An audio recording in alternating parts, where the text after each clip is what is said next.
Magandang araw sa inyong lahat.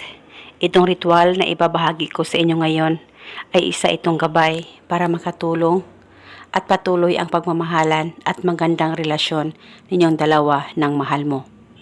Kaya kung gusto mo na ikaw at ikaw lamang ang mamahalin niya habang buhay, malayo o malapit man kayong dalawa sa isa't isa, ay gawin itong ritual na ibabahagi ko sa inyo ngayon.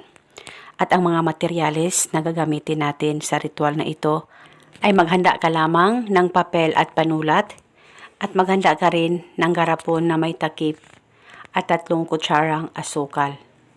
At pagkatapos, una, isulat sa papel, tayong dalawa ay magmamahalan habang buhay.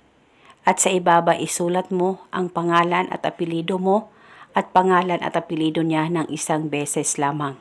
At ganito dapat ang pagkasulat. At pagkatapos mo nang masulat ito sa papel, ay tupiin ang papel kahit ilang tupi at ilagay ito sa loob ng garapon na inihanda mo. At pagkatapos ay ilagay ang 3 kutsarang asukal. White o brown sugar ay pwedeng gamitin. At pagkatapos ay pwede mo nang takpan ang garapon at itago sa safe na walang makakakita at makakaalam. Itago itong ritual pang matagalan upang habang buhay, kayong dalawa ay magmamahalan kahit gaano pa kayo kalayo sa isa't isa. At habang buhay, ikaw at ikaw lamang ang mamahalin niya. Wala na po kayong kailangan pang banggitin o ibulong na spell, basta gawin itong ritual na tama ang pagkagawa mo. Basta itago ito pang matagalan.